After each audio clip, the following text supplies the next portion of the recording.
know, I have one particular viewer on my channel who says he watches my videos when he gets out of bed and he makes himself a coffee and he just eases into the day with one of my videos. So that relaxing music is just for you, sunshine.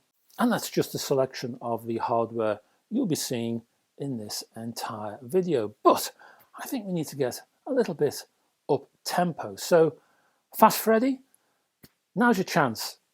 Yeah, I'll count you in. Sure. 1, 2, 3, 4.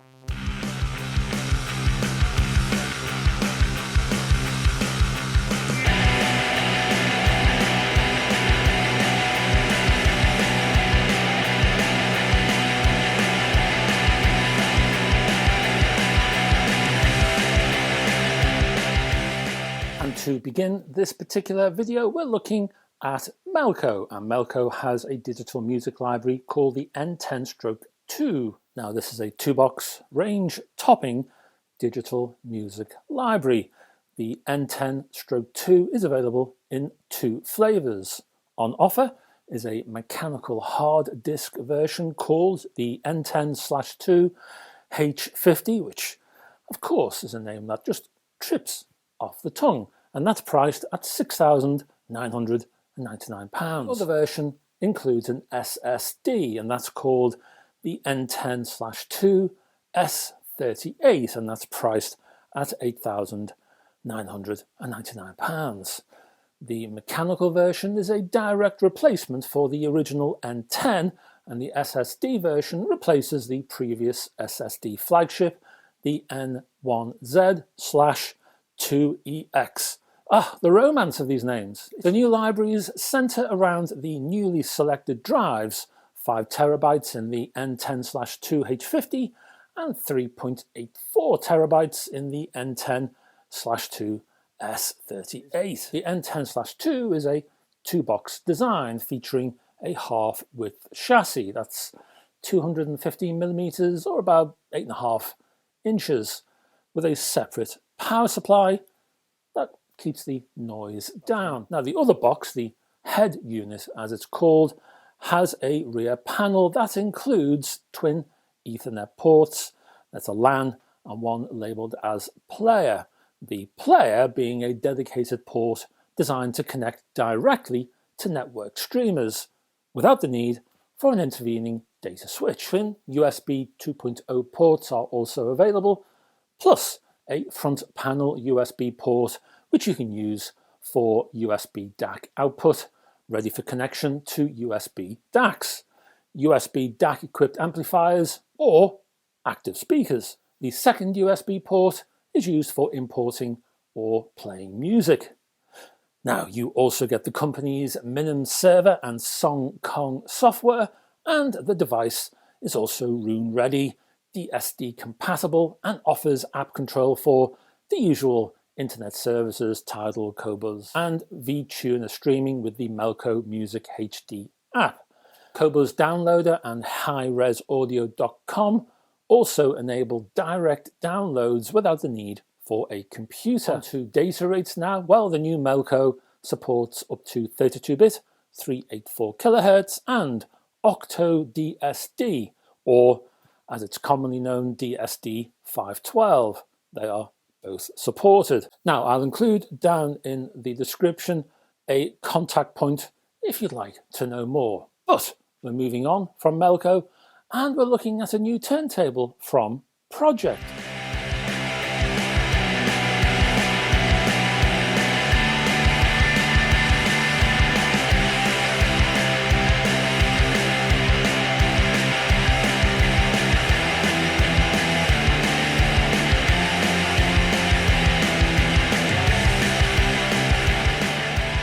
Now, I don't know how many times I've seen in my comments requests for a fully automatic turntable.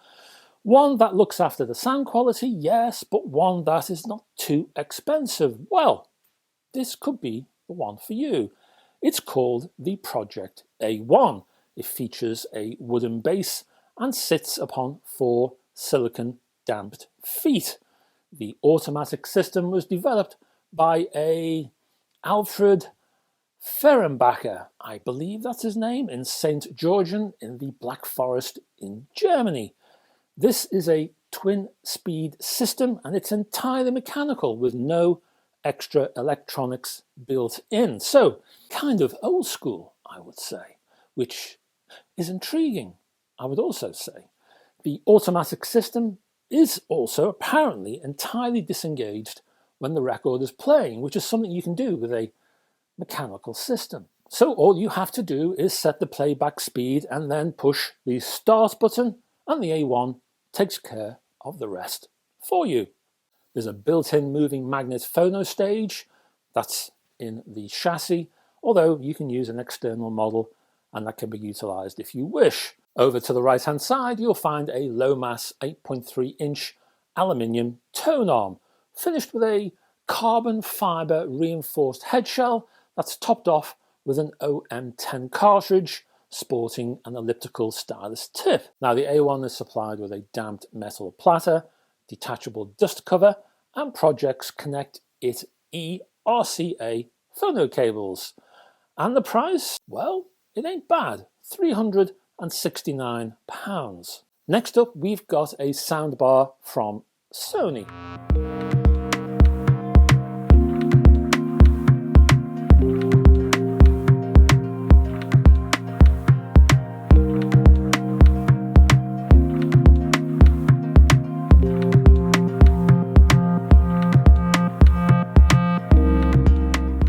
Talks a lot about things like clear dialogue features.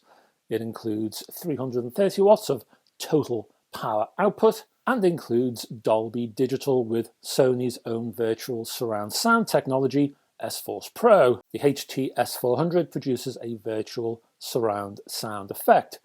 The front speakers include an X-balanced speaker unit, which features a unique rectangular shape that apparently maximizes the diaphragm, so Sony says, and I'll quote even further. It says that it reduces driver excursion while maintaining sound pressure, resulting in less distortion and greater vocal clarity. So now you know. The soundbar comes with a wireless subwoofer with a 160mm speaker unit. That's about, well, it's just under 6.5 inches really. Connecting the HT-S400 to a Sony Bravia TV is apparently a simple operation thanks to an integrated user interface. The soundbar settings automatically appear on the Bravia TV's quick settings menu. The HT-S400 soundbar has been built to receive audio wirelessly from the Bravia TV. A remote control is included with access to the voice mode EQ for clearer dialogue and a night mode EQ for when users want to watch TV without waking up the entire house and the dog. An OLED display window on the soundbar provides status information on remote control functions including input source, volume and sound settings. The Sony soundbar will be available in April of this year, 2022, as I speak, and will be priced at £260. Next up, we're looking at the VP Revolution LP12 PSU Upgrade from Russ Andrews.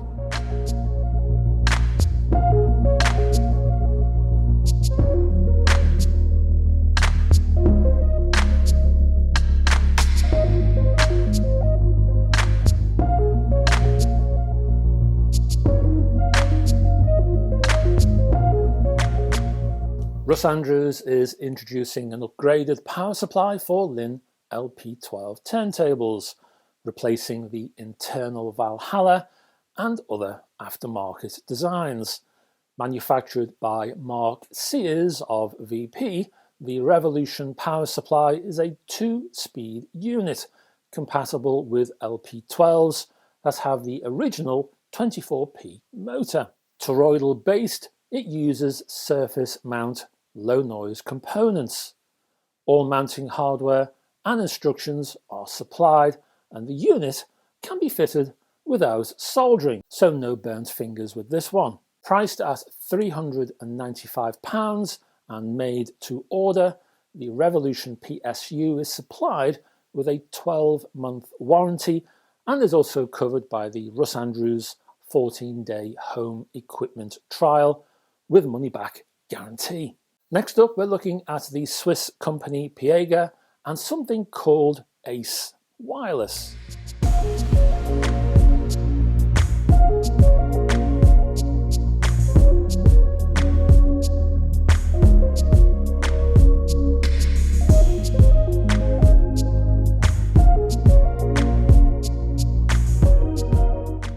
The Ace Wireless series is a range of compact active loudspeakers. The series incorporates Piega's aluminium cabinets and AMT ribbon tweeters. Now, these speakers offer a sort of industrial design, and that's by a Swiss architect, a chap by the name of Stephen Hurleman. Hurleman. The new Ace Wireless incorporates upgraded mid and bass MDS drivers, a revised version of Piega's own Air Motion Transformer or AMT tweeter, digital amplification up to 200 watts per channel, streaming services, and a DSP system capable of handling up to 24-bit 192 kHz. The system offers wireless connection via WISA or Bluetooth and wired via HDMI, optical or coax. It is DLNA certified and offers analog connectivity. Ace Wireless is room ready and seamlessly integrates Spotify Connect, as long as there's anything left to play on that particular service, and Hifi, plus Google Chromecast.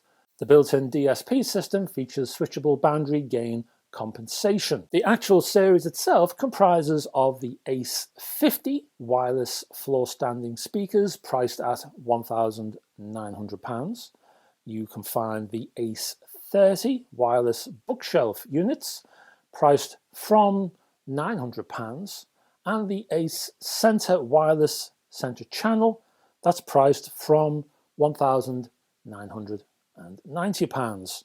All models are available in 3 coloured finishes of sandblasted natural aluminium, anodized satin black, or gloss white lacquer, with colour coordinated removable grills, which is obviously essential. Next up, we're looking at NAD, specifically the M23 hybrid power amplifier.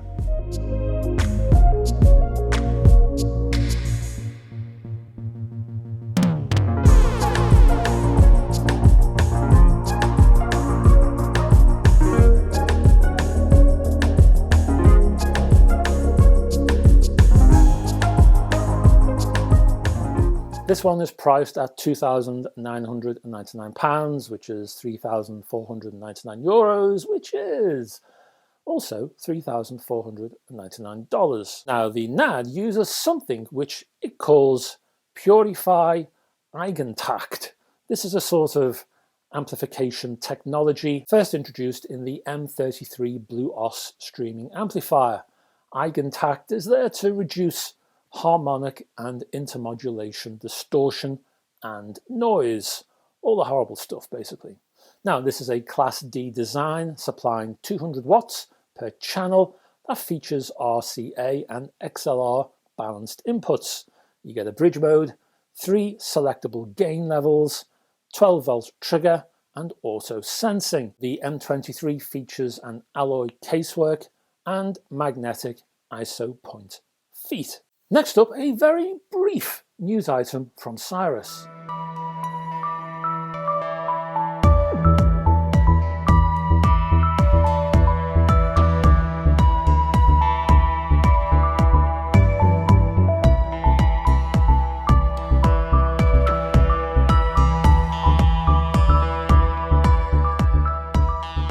And it's this: Cyrus Audio has decided to join the BluOS ecosystem. That's it. That's your lot. Oh, I'll say a little bit more then, if you insist. Basically, Cyrus Audio plans to integrate the BluOS platform into all of its products. Cyrus and Lembruck, who owns NAD, incidentally, have both announced a partnership to bring the BluOS streaming platform into upcoming Cyrus Audio products. Now, in case you're not aware, BluOS-enabled products connected to the same Wi-Fi network can share music libraries and things like playlists, regardless of the brand of speaker or other audio component. Basically, BluOS enabled products, they can talk to each other and they can share information. Now, other manufacturers who also utilize BluOS include familiar names like NAD, who I've just mentioned, but also Peachtree and Roxanne and Darley and a few others.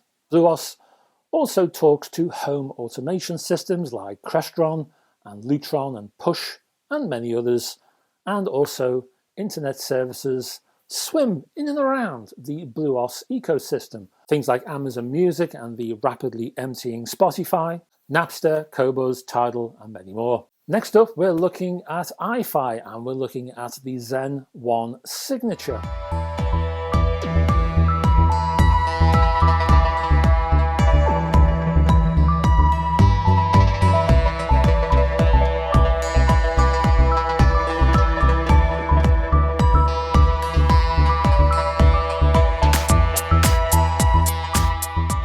Now, the Zen One Signature takes the DAC stage from a Zen DAC version 2. It then adds SPDIF inputs, and I mean optical and coax when I say that, alongside the USB port, Bluetooth plus circuit enhancements, but no built-in headphone amp or volume control. The Zen One Signature is based around a bare brown DAC chipset, and that's coupled to an XMOS chip that processes the audio data received via the USB and SPDIF digital inputs. The Zen One Signature uses a low latency 16-core in-house tweaked XMOS microcontroller to tackle jitter, which you don't want. It's very noisy, hides detail. Hifi's global master timing, which is a femto precision clock, and memory buffer are also included.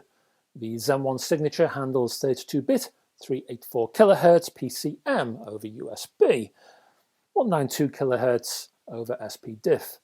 All levels of DSD to DSD256 are covered, making full use of Qualcomm's latest 4-core QCC 5100 Bluetooth processing chip. Every current high-definition Bluetooth audio format is supported. So what does that mean? Well, that means this box includes or supports aptX Adaptive and aptX HD and LDAC and HWA LHDC and all the other codecs you can think of, including aptX and aptX Low Latency and AAC. Oh, and the usual vanilla SBC format as well. The Zen One Signature is Bluetooth 5.1 compliant. Power can be supplied over USB from a connected device such as a laptop, but if you fancy enhancing your sound, you can add, for £69, a separate AC-DC adapter called the iPower 2. The front of the Zen are buttons for powering up and down and switching between USB, SPDIF and Bluetooth, alongside color-changing LEDs to indicate the incoming audio format and the sample rate. A further button switches the LEDs on or off, as well as activating the Bluetooth pairing mode. Now, around the back resides an asynchronous USB. There's also a Type B port, alongside two SPDIF inputs, optical and coax, the latter doubling as a digital output. RCA analog outputs are joined by a balanced 4.4mm output, enabling fully balanced connectivity with a suitably equipped amp, of course. Hifi makes a balanced 4.4mm to stereo XLR cable if you need one. That's ideal for connecting the Zen One Signature to an amp with XLR inputs. And the price for all of this stuff, which is packed into this little box, you're looking at £349.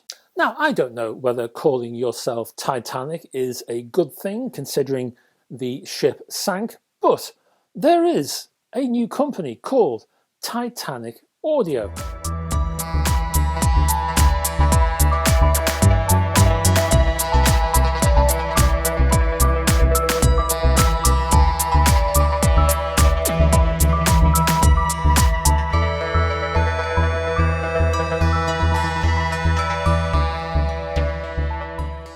and they're making moving coil cartridges. And you already know this company. They might be new, but yes, you do know them already. They are also the same team behind Titan Audio, the people who make the cables and the power blocks and all of that stuff. So what Titanic Audio have done, and they call themselves Titanic Audio because they're based around Belfast, and that's where the original ship was built, so that's the reason why.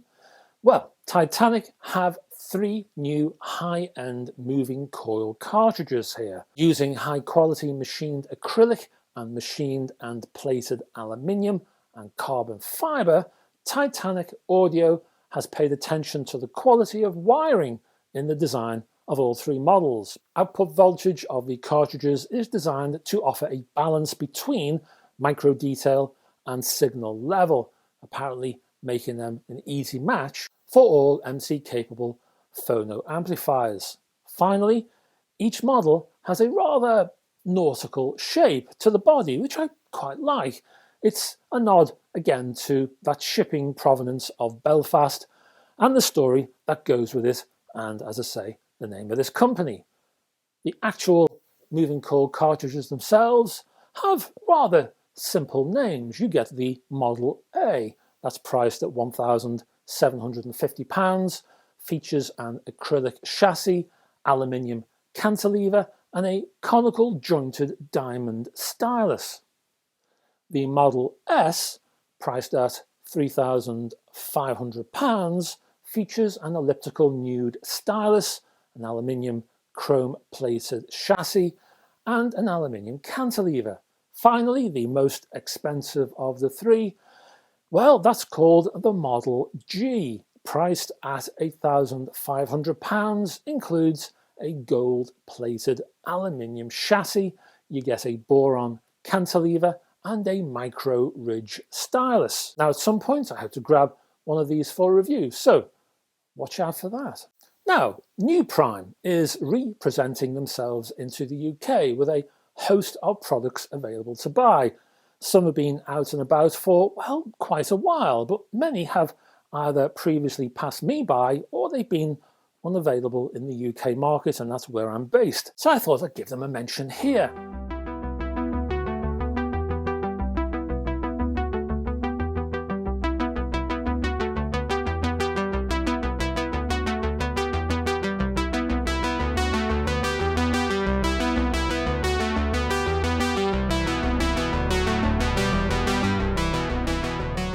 Now, out of the 10 billion products that they have available for sale, I took a quick look at one of them, the IDA-8.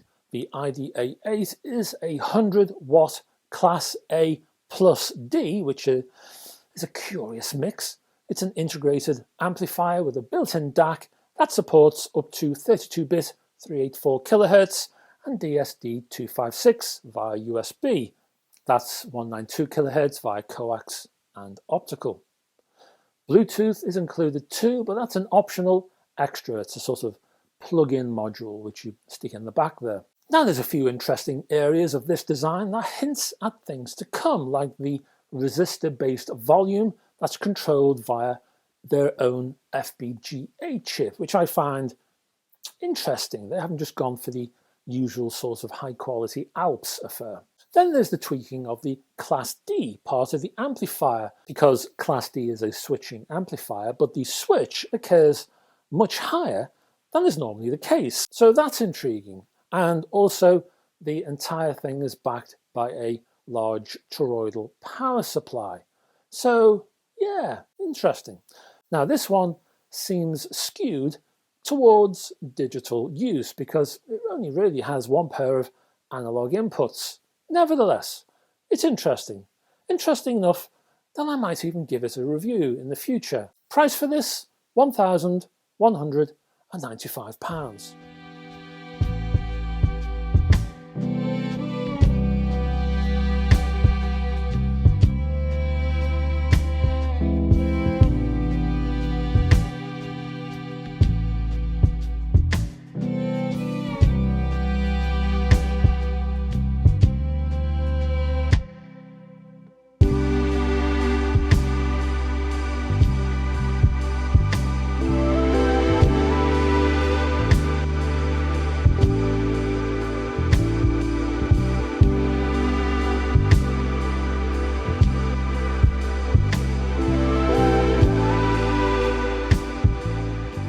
And that's your lot, chums.